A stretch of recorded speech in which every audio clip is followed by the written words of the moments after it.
Is this gonna work? Oh. Oh, he spawned. Okay. Well, let's go over to him. Does this... Oh, no. Oh, no. Ugh. Oh, goodness. Spelling error?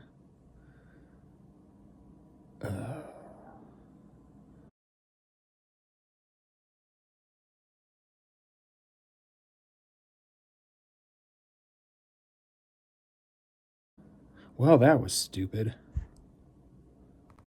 Oh, guys, so much of this journey has been just like that. My name is Alex, this is Syntax Issues, and this is my devlog as I struggle through learning how to make games. So my goal with this video is to split it up kind of into two parts. I want to talk about my history playing games, and then my game where it is right now, where Robot Workshop is right now.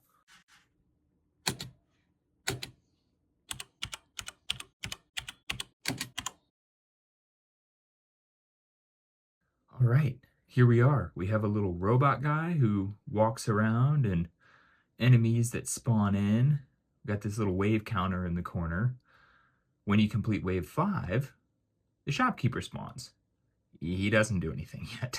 That might seem like nothing, but it's taken me a while to get here.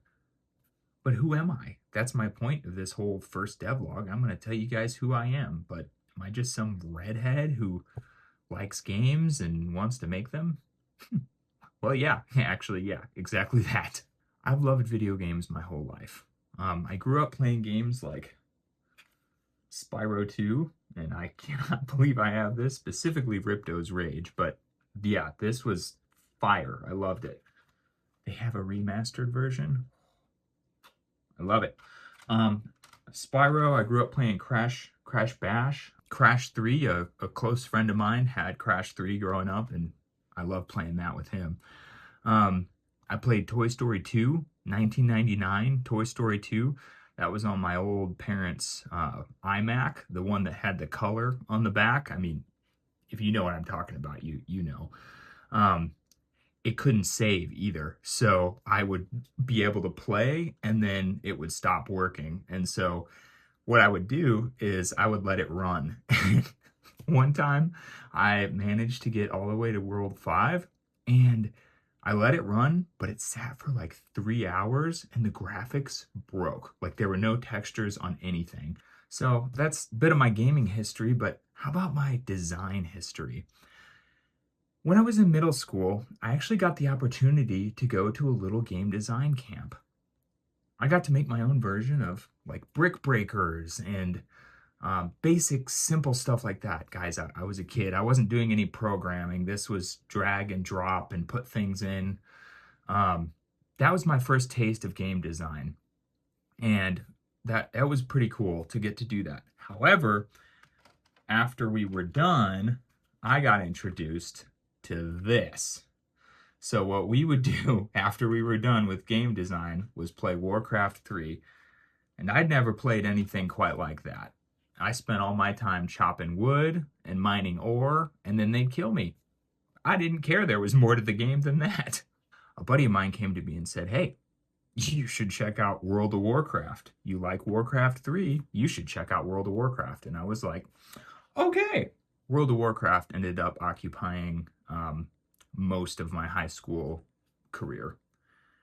At the end of high school, I decided to actually try to go to video game design school, which was insane. Crazy for me to do. My parents were like, no, can't do it, can't be done, it's not a thing.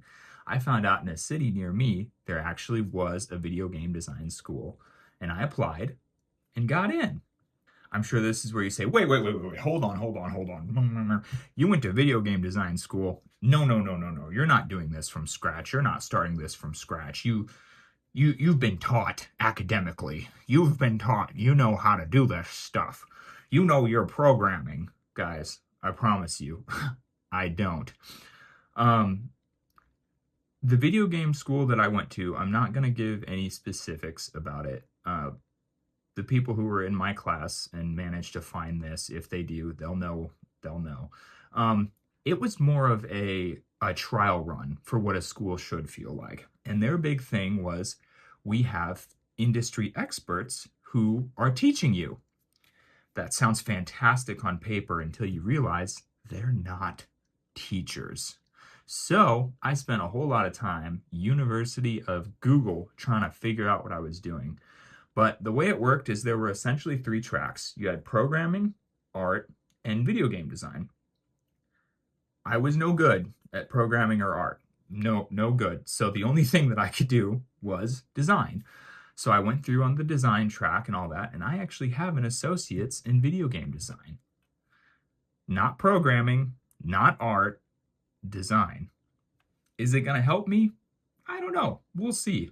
Another big thing that happened is right after we were all done with school and ready to go get into the industry, another pretty well-known studio in the area disbanded.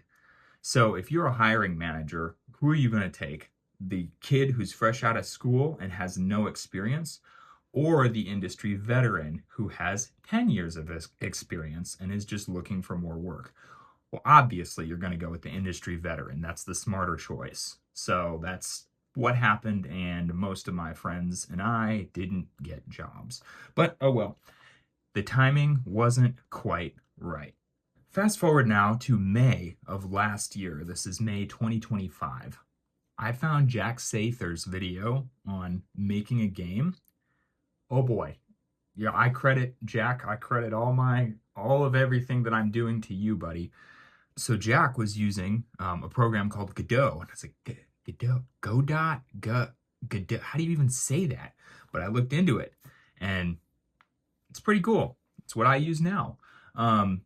However, Jack wanted to go and document his entire journey of making a game from knowing literally nothing to making a game. So I'm kind of trying to do a very similar thing in his vein here. Yes, I have a little bit of history in design, but I promise you I'm not an industry veteran programmer who understands this stuff and can do this. I'm very ground level and just basic learning myself. In other words, if I can do it, you can too. So Jack started with Brano's Vampire Survivors tutorial. And so me being a good student, that's how I started as well.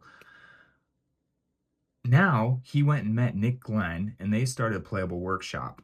Fantastic YouTube channel. I will link that. You got to check that out. If you want anything to do with how to design games, that is fantastic. They're currently working on a 3D game right now, a Ocarina of Time replica. I think they call it Bajelda or something awesome like that. So yeah, you got to check that out. If you want, if you're like me and you've got something inside you that says, I want to figure out how to make games, follow them.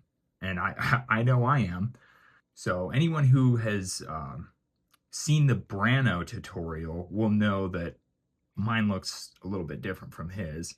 So I actually did my own art, and I have here's a little time lapse of the robot being actually drawn, because I found out that the little pixel art program I have on my phone can do this, and I didn't know, and it's actually pretty cool to see something like this play out right in front of you. So let's talk about gameplay differences. So his his thing is all based on time and time spawning, and nothing against that. I just didn't really want to go down that path. I'm someone who grew up playing Call of Duty. Discovering zombies at the end of World at War was just amazing, and that wave-based system is something that I am a huge fan of. And so I was like, well, obviously, I'm going to try and put that in my game. So I did, and now I have a wave-based spawning system, which is cool. It's super basic. It spawns the same number of enemies on every round, which of course I'm going to have to go back and change. There's a lot yet I need to do on this game, but this is Devlog 1, and I'm just trying to share who I am, kind of what I'm doing. Another change that I made in order to actually make my wave system kind of work because I needed a way to decide when I was shopping for the little robot guy who doesn't sell anything and doesn't do anything, and when the guys were spawning. So I downloaded something called State Charts, which is a little add-on built into Godot that lets you do nodes for state changes, which for me and my little human non-developer brain, I thought that was pretty cool. And basically, you've got two different states, spawning and shopping. And then after wave 5, of course, we move into the shopping state. And then later, when you're done shopping, you'll move back to the spawning state. Playable Workshop, of course, has created a video on states and state machines since I downloaded State Charts, and I have yet to watch it. So they probably did it in a much smarter, better way than I did. But this works for me. I like the node layout. Maybe it'll help somebody. State Charts, check it out. You can do it too. So I have a vision for this game. I got a couple ideas that I want to try to do that I think are kind of fun and different that we haven't, well, I mean, I've never seen in a Survivors style game before. Um, I'll get into it if I can make them work. So my goal is to finish prototyping this thing by the end of March. And it's mid-February-ish right now, so my guess is that won't happen. But um, I'm gonna try. For now, let's let the shopkeeper spawn and not have the mega errors, because I fixed that. And I gotta get to work if I'm gonna finish this thing by the end of March, which I probably won't, but you know, we'll see. Maybe I'll do another devlog by the end of March. So, bye. Subscribe if you would like to follow my journey on Redhead making games. Bonus clip at the end of the video, I forgot to show you guys. I have interfaces. Oh, and they're the most gorgeous things you have ever. They're horrible. I'm kidding. Anyway, here's my main menu. Got a couple buttons you can click on and one that doesn't do anything yet. Fix that later. And then when you die, here's the death screen. You can click this to either restart or go back to the lovely main menu. I just thought I'd show you guys that too because it's kind of frustrating to set up an interface. So that's fun.